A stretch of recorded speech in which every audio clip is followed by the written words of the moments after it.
Welcome to Design Matters with myself, Sonia Hillebrand. Today I have a wonderful guest with us, Yvonne Lopez. Welcome to the show. Thank you very much. I'm happy to be here. Thank you. Yvonne is a specialist and an artist in fine arts and murals and wall techniques. She also specializes in floors, ceiling and walls. Yvonne, please tell the viewers a little bit about Yvonne Lopez. Well, I'll tell you my background. I'm an ex-art school student. I went to the National School of Arts. Loved my school years. Most of us came out of there with great creative experience. Quite a few of us followed our dreams. I think it definitely got me to where I am today. That's wonderful. Yvonne, if I have a look at your portfolio, I see that you've actually traveled quite extensively. And you've done a lot of artwork for the likes of people like sheikhs in Dubai. And I see you also worked for the Strand Hotel in Namibia. And which is intriguing me more than anything is the Mormon temple that you did in Umhlanga. Please share with us the projects that you've done. Definitely. I must say that I've really enjoyed the travels. The Sheikh in Dubai, I painted a line. It was during the recession, but it was an awesome experience. I absolutely loved being there. I was in Ras Al Khaimah. I loved the different culture. It was incredible. I did a Spider-Man in Brazil, and funny enough there, you know, you've got more graffiti artists. They were quite intrigued with like a proper fine artist painting on a wall. So that was like quite a good experience too. And I believe you've also worked with somebody in Botswana. I have. I've done 2 jobs in Botswana. I did a Chinese home with another artist, Sharon. We did these beautiful flowers, colorful flowers, like quite a long wall, and obviously some Chinese writing on the side, being a Chinese home. Yes, yes.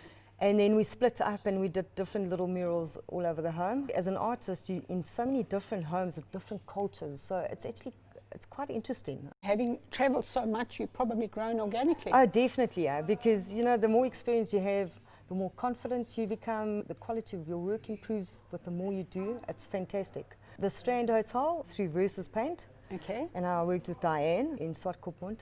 Beautiful, beautiful place. We had quite a big area of ceiling to make it look like driftwood. So it was all scaffold work. We rusted up doors and did all this German sayings. It was like a brewery area. So that was quite a good experience. My best so far, my biggest job has been the Mormon temple. I believe you worked with 24 karat gold. 23 karat gold? 23 karat gold. I worked with Toby Page, Brian Beluka and Mark Fegan. It was such an interesting project. And we had to do designs. It was all given to us. It came from Salt Lake City, so we didn't do the design work. But each temple has got like a theme. Being in South Africa, the protea flower was what dominated. So the gold leaf designs you'll see have got like a bit of a flower in there. We had to import the gold leaf in from the States. It came in rolls, so we did a lot of pinstriping to emphasize the architecture, the way they'd built the building. It creates such an atmosphere, having that real gold, the way it sparkles. We spent 3 months there, so it was definitely a challenge because you're away from home. So does South Africa not have gold leaf that you had to import it? We do have gold leaf, but it's not real gold. And with the temples, it does make a difference having the real thing. And I'll tell you why they used us, because they wanted like African temples to be done with African artists, South African artists, all done in Africa. So we were the first artists that they've used. So we'll probably have the opportunity of doing other temples in Africa. So they obviously had a designer and you had to follow a spec. No, definitely. Okay, so you followed the spec. We had 100%. To follow a spec, yes. That's very, very interesting. Talking about paint techniques, tell me, Yvonne, if we had to create an old world texture, how does one go about doing that as an artist? Well, my best advice, you know, you need to look at something that's really old and aged, because then you can, you know, make it more true. You know, like your edges would be the areas that are scuffed more. Your corners would be dirty.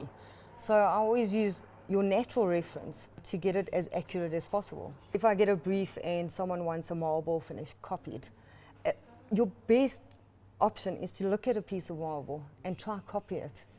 You know, so it is a challenge. Let's say you had to replicate marble, wood, cement, stone. Yeah, like a Forks finish. Forks painting. Definitely. Yeah. Is that a Forks finish? Yes. Okay, now I believe it can take an artist up to 10 years or more to actually master the art of Fox painting. I'm definitely going to agree with you, because if I look at my work from like previous years and the quality and how I've grown as an artist, you definitely need to fiddle and have the experience. And you do, the more you do, the better you become and the more confident you become with what you do. It's like anything in life, you Yes. just have to keep prodding You need at to it. fine tune it. That's what you need to To do. do. And what I love about the art world is that you're always learning. There's always so much space to learn, because there are different things, there are different challenges that people ask you for. So I love that. I love the fact that you get a challenge with every project almost. And then the Trompe l'Oeil, that is probably one of the most fascinating and intriguing paint techniques for me, because when I read up about it, it gives you this three-dimensional, or it creates an illusion of three-dimensional. And it also deceives the eye. I think the word Trompe l'Oeil actually is deceiving of the eye. Yes, you create an illusion that's not there. You know, like I've done like a staircase going up to an old world building. Yes, yes. It was an indoor pool. I've done barrels in a cellar. So it almost feels like you in a cellar with all these barrels painted, and you know, you've got a Gives you focal that. point. So automatically it leads your eye into the picture. Correct. So it creates the illusion of that depth, which is great. So you can use this anywhere. No, definitely. You know, like with my career, I definitely focus working more in homes. You know, I've worked in restaurants too. What medium do you prefer working in? My favorite is definitely acrylic. It's Okay. fast drying, so you've got to work quickly. You've got to have the confidence in what you're doing. But the nice part is, if you do something wrong, you just paint over it quickly and you can fix it. And I love working big scale. I love doing huge murals. I love the challenge and how you see the progress each day.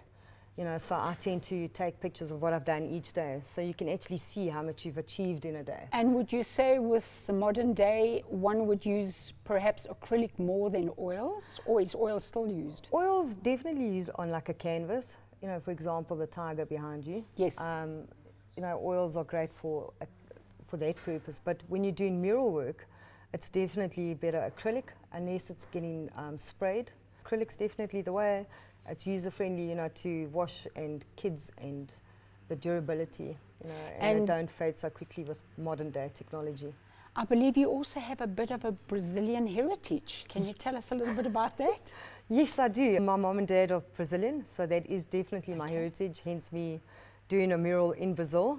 So I've definitely got a bit of that Latin flair and that Latin Yes, I can temperament. see that. And I've got a passion for what I do. I often wonder, you know, people will say artists are very expensive, but I've looked and I've studied this weekend on paintbrushes, on how expensive a little paintbrush can cost, and a little paint of acrylic like this. Obviously, it's justifying the job you're doing. Why is the artist equipment so expensive? With quality work, you need to use quality Products, materials okay. and products, and sometimes a lot of the products are imported. Hence, it's not that we're expensive as artists, but our materials are our canvases, noticed. the paint, the brushes.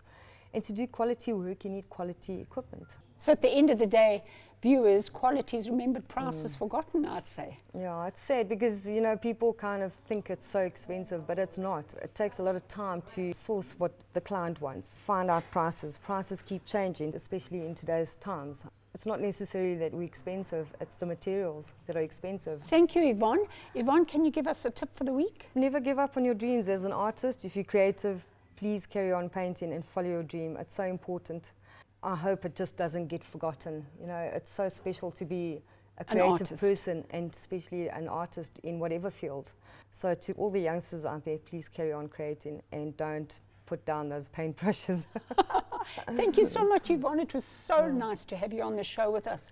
Viewers, take care, have a lovely day today, and God bless.